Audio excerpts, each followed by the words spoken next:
What's going on, everyone? It's Bales, and welcome back to another AFL Fantasy Trade Talk ahead of round 10. We're now to double-digit rounds. It's gone by very quickly, might I add. But yeah, another interesting round. We've now got, what is it? We've got we've got 7 trades left before buys. So we've got these 2 next week, these 2 this week, 2 next week, and then the 3 into round 12. So buys have got to really come into factoring with your trades now, I think. You've got to be making sure that you aren't too heavy in any sort of buy week. Make sure you don't have too many premiums on one week and all that type of stuff. So that's another important thing, but also making sure you're obviously continuing the one down, one up, or potentially if it is a Sheasel down, which we'll discuss, I'm sure, with the most traded out players, because I think he would be one of those guys there. Let's get stuck into the most trade in and out players. Before we do, as always, if you are enjoying the content here, smash a big thumbs up on the video. That would be very, very much appreciated. And also make sure you do subscribe to the channel if you haven't already. We are closing in on 2,300 now. So we passed 2,200 not too long ago. And now we're getting to 2,300. I know we've actually been getting a lot of subscribers from these Trade Talk videos, which is obviously very, very much appreciated. We're just past 2,250. So we're less than 50 or around 50 to getting to 2,300. So if you haven't subscribed yet, if you are new around here, make sure you subscribe and get involved with all the content coming out throughout the season through AFL Fantasy Fanatics. Let's get stuck into most trading out players. So Joe Richards, no surprises, is the most traded in player of the week. The only player over 10k so far. He looked very, very good on the weekend. First game for Collingwood. I think with all the injuries Collingwood have got, I think it's a good option.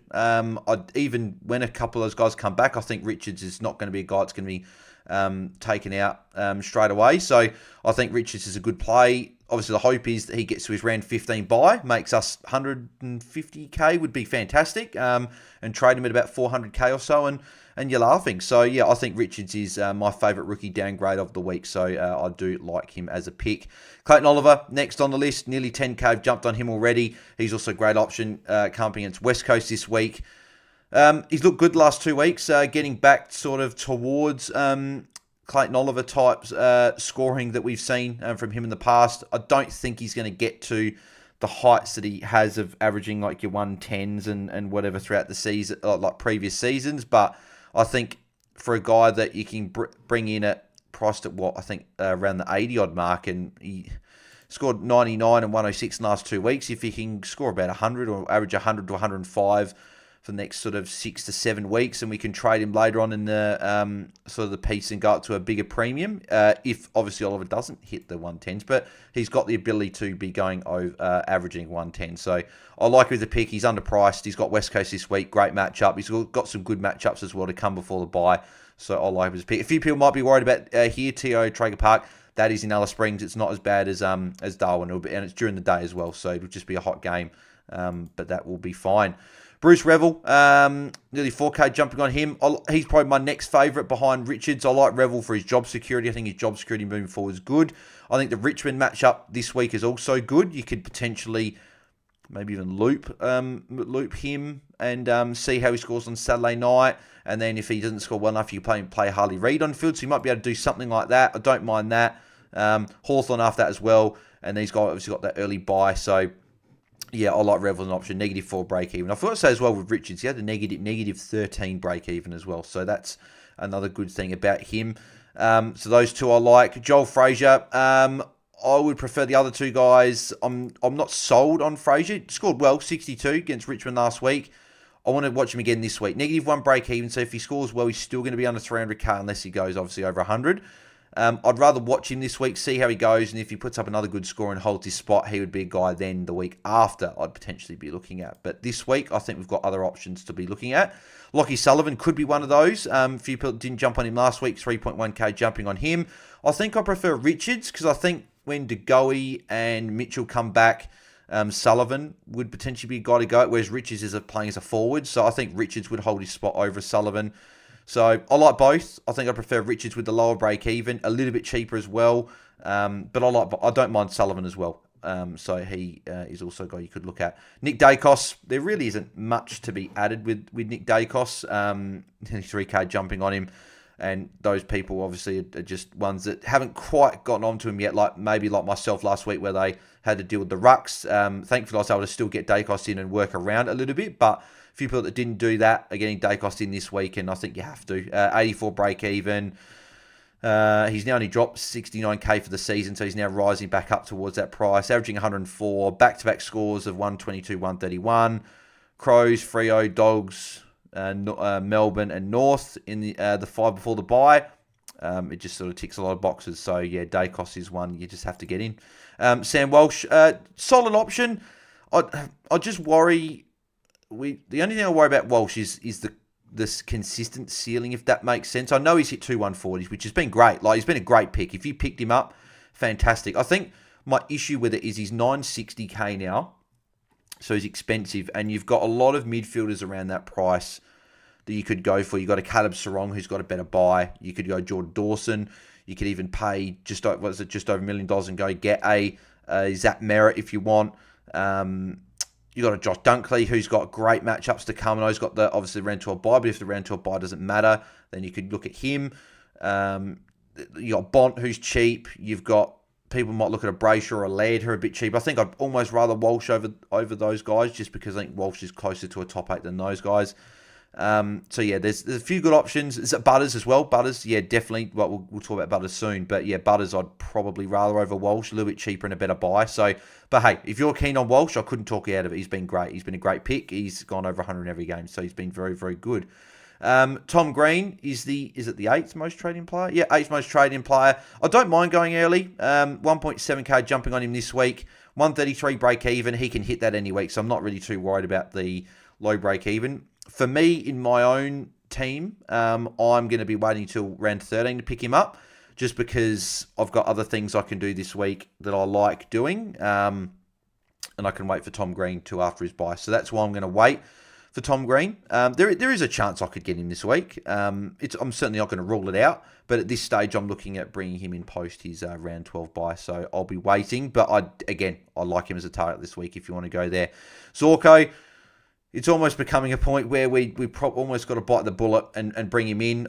He's got an absolutely ridiculous next 4 weeks. Obviously, got the bye in between those 4 games, but he's got Richmond, Hawthorn. Then he's bye. Then he's got Western Bulldogs and St Kilda. That is a disgusting run for defenders. He could go absolutely bananas the next. He could average 115 plus for the next 4 weeks, definitely. So if you want to part for him, 980k. Again, I couldn't talk you out of it because at the end of the day, I think we're all worried about him like an injury occurring. But even if he got injured, right, he might get a 30 or 40, right? A lot of people got Harley Reid at F6 anyway. If Harley Reid's only scoring a 50 or 60. You're not actually losing that many. It's not like a midfield premium where you bring him in, like Tom Green, for example, he gets a 7, and then, but obviously we couldn't foresee him getting injured, but I'm just using this as an example. Tom Green injured, but then you have people go Sarong, who gets a 141. You have other players going like big scores. It's costing you well over 100 points, which is why so many people were sort of down when Tom Green got injured. Whereas if something happened to Zorko, it's not like the forwards are all going over 100. Like some forwards, a lot of the premium forwards that we've got are going 60s and 70s every now and again. Like look at Brad Hill and Dylan Moore last week. They got 71 and 65. So like I don't think it's going to cost you as much anyway if something did happen to him. So I don't mind going as Zorko. And yeah, I can't do it, I don't think, this week. I'll probably look at it post his round 12 bye, but I think it will come to a point where I've just got to bring him in, and if something happens, I think then most of us will probably get on him by that point, and yeah, but hopefully he can go the whole season without something happening. Nick Martin as well, people jumping on him. He's a great option if you still haven't got him. He's expensive, you're paying for him now, but a few people are jumping on him there. That's the 10 most trading. But Butters I really like Hawthorn and North Melbourne next 2. Got a really good round 13 buy. I like it if you don't have him. What is he, 940 odd, is he? 940... No, 938. Yeah, around 940. So, yeah, I like it. I'd prefer him over Walsh if you're looking at those two. McKercher, a few people jumping on him. I've recorded this video, obviously, Tuesday night. Looking at the reports, he won't be playing this week. Foot soreness. He says to Fox that it's not serious and he hopes to be back next week. There is a chance that he's not, and they rest him with the bye there, and they bring him back post the bye. So, yeah, that's something to note with him. I love Luke Ryan as an option, and I'll talk about him a little bit later with my potential trades this week, but I really like it. St Kilda this week, Collingwood next week, great matchups. Round 30 bye is great. I really like it. But yeah, it's going to be interesting if I do it or not. Obviously, then you got like Fisher's a solid option, but with McKercher out, does Sheezel go back? Does that mean Fisher's not going to be as high scoring? I'm still a fan of waiting till after Fisher's bye. He's got the Bombers and then Port Adelaide, 2 tough matchups. 650k is break-even 50. He's not going to go over 750k in the next 2 weeks, so he's not going to get away from us. I think personally, I would wait for these 2 weeks. See how everything goes with if McKercher's out. Does Sheezel go back? Does Fisher keep the same sort of market share there? So I'd wait and then post his bye. He's got West Coast and then Collingwood, Melbourne, Bulldogs, and even Gold Coast at Mull's not too bad as well. So I'd wait till post his bye, and if he's looking good, then I'd bring him in after the bye. So that's just personally for me. But again, if you're going him this week, I couldn't talk you out of it. Then you got I couldn't bring a Bonner in now. He's been good, but I couldn't bring him in. Sarong, Heaney are both great options if you want to be jumping on them as well. Most trade out players, let's talk about them. So the most trade out player this week, Matt Roberts, no surprises, nearly 20k jumping off, and I would highly recommend you do the same as well. 99 break even, roll change up to the wing, he's just got to go. Harvey Thomas, yep, got to go. Back-to-back games being the sub. Who knows if he's in the team this week? With Lockie Ash and Josh Kelly out for, I think they're both out for 6 weeks or something. So if they're both out, Harvey Thomas then probably holds his spot. So he's got the round 12 bye. Could he be helpful through the buys for you? You could hold 409k. It's a tough one. Again, he can go if it gets you that grade. Will Graham is rested this week from both AFL and VFL, so he's not playing. Again, him down. He's 490k. He can go. Ollie Dempsey, yeah, he can go as well. He's got a 78 break even, I think it is, or 76 or something.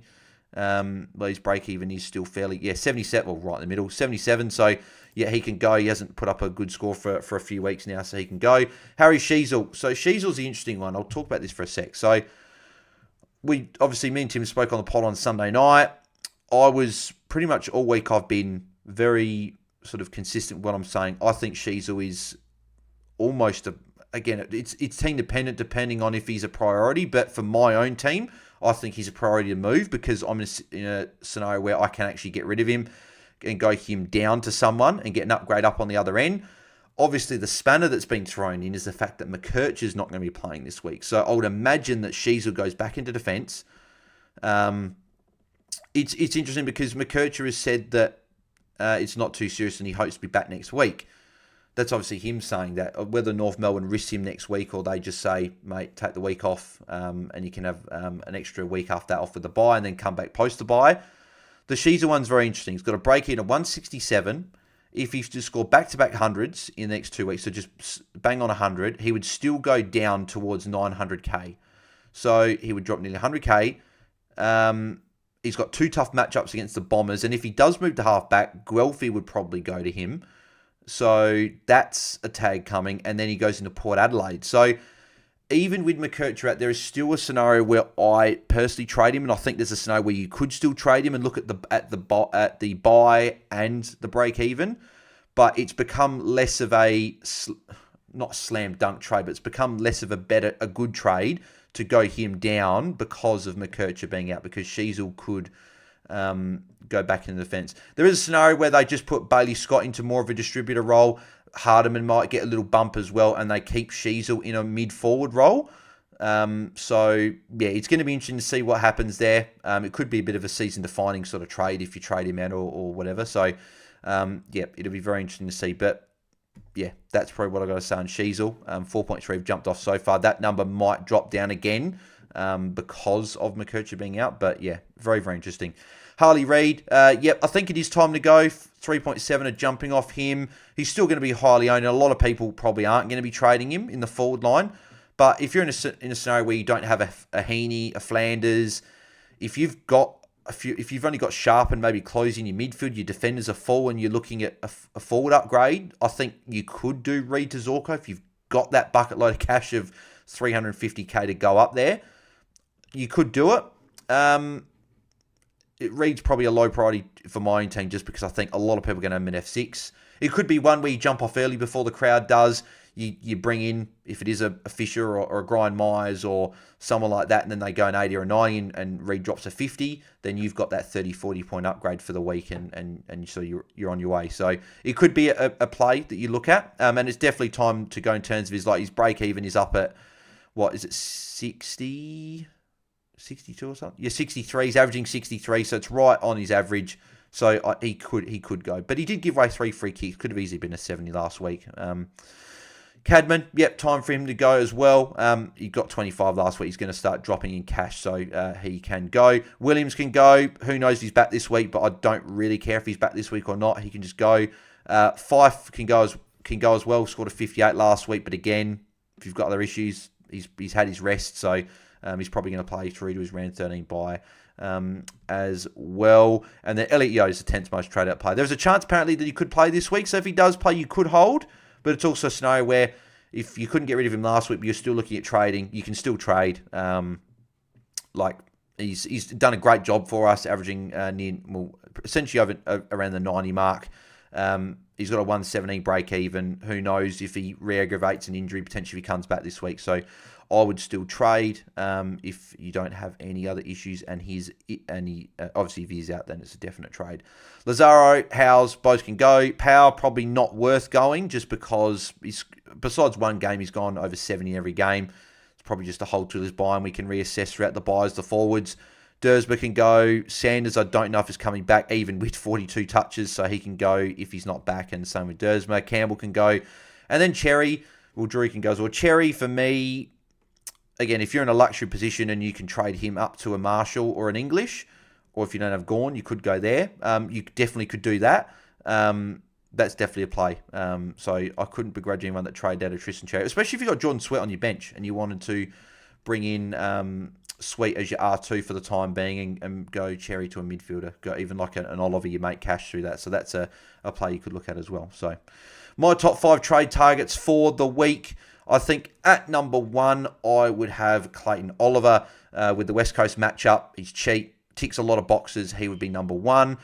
I think number 2, I'd still put Dacos. He's obviously, if you don't have Dacos, a lot of people jumped on now, but if you don't have him, he's a guy that I would be looking at going to, and a great option.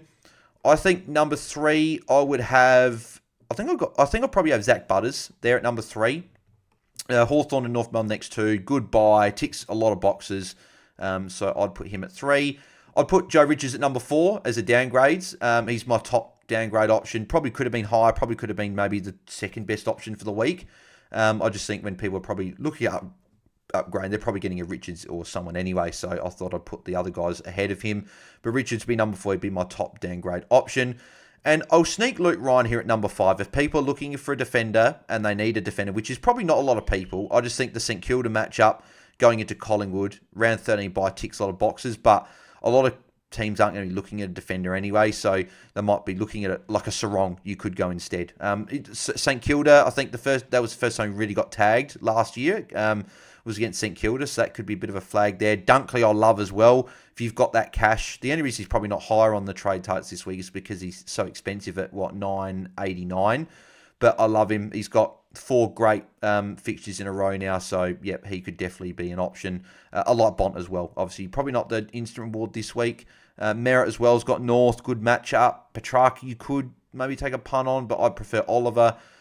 Yeah, 140 break even for Merritt. He's 985 now, so he's going to drop a little bit for us non-owners. So, yeah, I would probably look at the 5 that I was saying there. So, yeah, so in terms of my trades for this week, my trades at the start of the week, I think I'm still going to do them at this stage. I'm still going Sheasel down to Luke Ryan and going a Matt Roberts up to Clayton Oliver. But with McKercher being out this week, that's sort of thrown a spanner in that. So there's a chance that I do keep Sheasel. I still do think with the tag potentially this week, then Port Adelaide and buy, I still could trade him out and bring him in cheaper after his buy. But maybe it is a smarter play to go Cadman or someone down on my bench, down to a Joe Richards and get cash that way. So I'm still sort of debating if I do that or not. Maybe do I want to chase the matchup of Luke Ryan or not? I'm not sure, but it'll be one of those two. But Oliver's definitely coming in for Roberts. It'll just be if I go Sheasel down to get the cash to Luke Ryan, or if I go a Aaron Cadman out down to a Joe Richards to get the cash that way. So that's currently what I'm looking at. That is Trade Talk done for the week. Let me know in the comments below your trades for round 10 or what you're looking at. If you've got any trade questions, put them in the comments below and I'll get to answering those. Obviously, as always, if you did enjoy the video, smash a thumbs up on the video. It'd be very much appreciated. Yeah, well, I'll put a goal this week. So we get 100 on every Trade Talk video. The goal this week is to get 200 likes on this Trade Talk video. We haven't hit 200 on it yet. We've got close a couple of times. So if you are watching, there's normally about 2,000 of you that watch the Trade Talk. So if you are watching, smash a thumbs up on the video. Let's get to 200 likes on this video and reach that goal. That'd be very much appreciated. And if you haven't subscribed yet, obviously make sure you do that as well. I know that over half of the people that watch Trade Talk haven't subscribed. So if you are new, haven't subscribed, takes 2 seconds. Click subscribe, and that would be fantastic if you could help us reach our goal of 3K subscribers. But obviously, we're close to 2,300, so if we can get there, that'd be fantastic. If you didn't last night, Fantasy Q&A, obviously, it was a great chat with Vams and Jordox on the coaches panel, so that was fantastic. So make sure you go and check that out. Check out the pod, obviously, from Sunday night as well. Me and Tim recapping the round. We'll be back on Friday for the pre-lockout chat, as always. There won't be a watch-along on Saturday night, unfortunately. I'll be in Melbourne. So there won't be a watch along this week, but we normally do one every Saturday night. So if you normally are on a Saturday night and want something to do, then head over and tune into those. But yeah, and they'll be back on Sunday for the podcast. So thanks, guys, for tuning in, and we'll catch you guys in the pre-lockout chat on Friday. So have a good couple of nights, guys. I'll see you then. I'm out. Cheers.